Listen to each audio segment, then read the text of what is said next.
একদিন সত্যি তোমাকে ভুলে যাব। তোমাকে ভুলে গিয়ে ভালো থাকতে শুরু করব।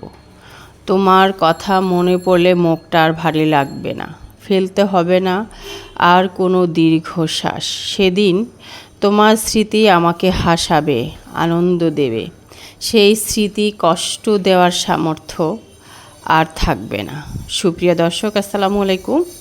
আপনাদের সাথে রান্না শেয়ার করার পাশাপাশি এখন থেকে কিছু গল্প, কবিতা, একটু একটু করে গান আপনাদের সাথে শেয়ার করব, যাতে আপনাদের ভালো লাগে রান্নার ফাঁকে ফাঁকে দেখতে। তো সেই জন্য এটা আজকে ছোট্ট একটু কবিতা আপনাদের সাথে শেয়ার করে নিলাম। তো দেখতেই পাচ্ছেন আমি কিন্তু এখানে ডাটা বেছে নিচ্ছি। তো আজকে শেয়ার করব বড় চিংড়ি দিয়ে ডাটা চিংড়ি রেসিপিটা।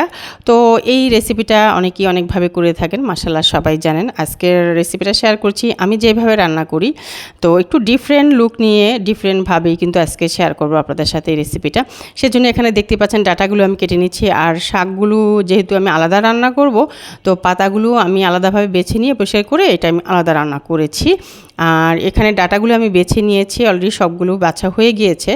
আর চিংড়ি মাছে বেছে নিয়েছি 5 থেকে 6টা, আর সেগুলোকে আমি সামান্য পরিমাণে কিছুটা তেল দিয়ে সামান্য লবণ এবং হলুদ দিয়ে মাছটাকে এখন ভেজে নিচ্ছি আর কি। তো ভেজে নেওয়া হয়ে গেলে এখানে যে আমি আগে থেকে পরিষ্কার করে রাখলাম ডাটা, সেই পুরো ডাটাটাই কিন্তু আমি বেছে নিয়েছি। তো ওই ডাটাটাকে ভালো করে পরিষ্কার করে ধুয়ে নিয়েছি, আর সাথে কিন্তু আমি এখানে এই যে বড় দেখে একটা আলু কিন্তু কেটে নিয়েছি, একটু সরু সরু করে চিকন করে আর কি। তো ডাটার সাথে আমি একটা আলুও দিলাম। তো দিয়ে এখন চিংড়ির সাথে ডাটাটাকে নেড়ে নিব। তার আগে এখানে বেসিক যে মশলাগুলো সেটা আমি দিয়ে নিব। এখানে যেমন দিয়ে নিলাম আমি হলুদের করে উঁচু করে 1/2 চা চামচ, আর ধনিয়ার গুঁড়ো দিয়েছি আমি 1.25 চা চামচ, আর মরিচটা দিয়েছি 1/2 চা চামচ, মরিচটা তো স্বাদ মতো, এবং আদা রসুন পেস্ট একসাথে আমি পেস্ট করে রেখেছি সেটা দিয়েছি আমি 2 চা চামচ। তো এখানে দিয়ে দিলাম 2 টেবিল চামচ পেঁয়াজ কুচি। তো দিয়ে এখন সমস্ত উপকরণগুলো আমি ভালো করে কিন্তু মিশিয়ে ভেজে নিব আর কি, 2-1 মিনিট এরকম নেড়ে নিব। তো নেড়ে নেওয়া হয়ে গেলে আমি যেটা করব এখানে ঢেকে রাখবো আর কি, 3-4 মিনিটের জন্য ঢেকে রাখবো। আপনি নিশ্চয়ই খেয়াল করেছেন আপনারা যে আমি কোনো পানি ব্যবহার করিনি।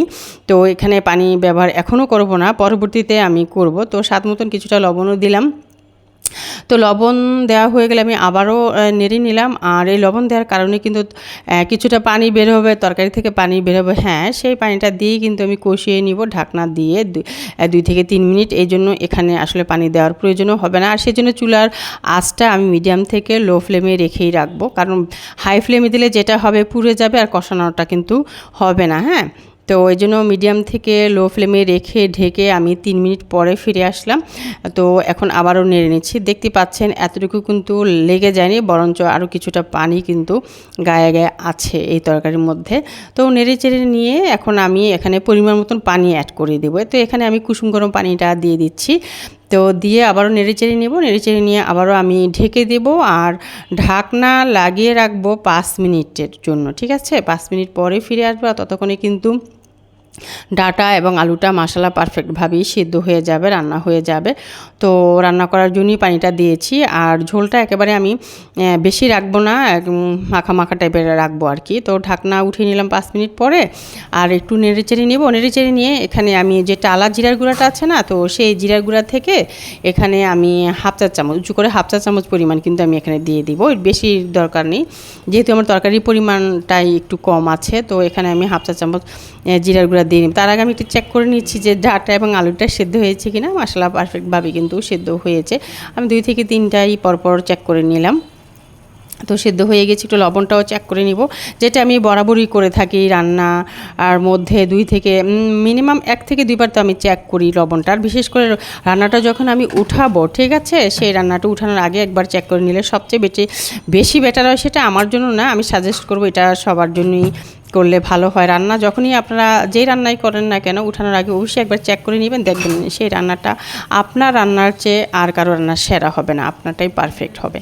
কোনো কারণে কোনো কিছু মিসিং হয়ে গেলে, বিশেষ করে লবণ মিসিং হয়ে গেলে, তো একবার চেক করে নিলে খুবই ভালো হয়। তাহলে লবণটা যাতে পারফেক্ট থাকে আমাদের, ঠিক আছে, লবণটা পারফেক্ট থাকলে কিন্তু তরকারিটা খেতেও মাশাআল্লাহ বেশ ভালো লাগে। তো আমি এখন যেটা করেছি, হাফ চা চামচ জিরার গুঁড়া দিয়ে একটু নেড়েচেড়ে নিলাম, ঠিক আছে। তো নেড়েচেড়ে নিয়ে আমি আরও এরকম 1.5-2 মিনিটের মতো রান্না করে নিয়ে এই যে এখন নামিয়ে নিচ্ছি, আর একটা সার্ভিসিং ডিশে কিন্তু সার্ভ করে নিয়েছি। সুপ্রিয় দর্শক, রেসিপিটা অলমোস্ট আমার একদম রেডি হয়ে গিয়েছে। তো বড় চিংড়ি দিয়ে ডাটা চিংড়ির রেসিপিটা আপনাদের সাথে শেয়ার করলাম। আশা করছি আপনাদের কোথাও এতটুকু নিশ্চয়ই ভালো লাগবে, আর ভালো লাগলে অবশ্যই আমি আবারও রিকোয়েস্ট করছি লাইক দিয়ে ভিডিওটা দেখে নেওয়ার জন্য। আমিও কিন্তু চেষ্টা করি যাদের ভিডিওগুলো দেখি লাইক দেওয়ার জন্য, ঠিক আছে। তো পরবর্তী রেসিপিতে ইনশাল্লাহ আপনাদের সাথে কথা হবে। ততক্ষণ পর্যন্ত সবাই ভালো থাকবেন, সুস্থ থাকবেন। আর হ্যাঁ, এরকম সুন্দর সুন্দর টিপসসহ রেসিপি পেতে এবং সহজ সহজ রেসিপি পেতে আমার ভিডিওতে লাইক দিয়ে সাবস্ক্রাইব পাশে থাকা বেল বাটনটি অন করে রাখতে হবে।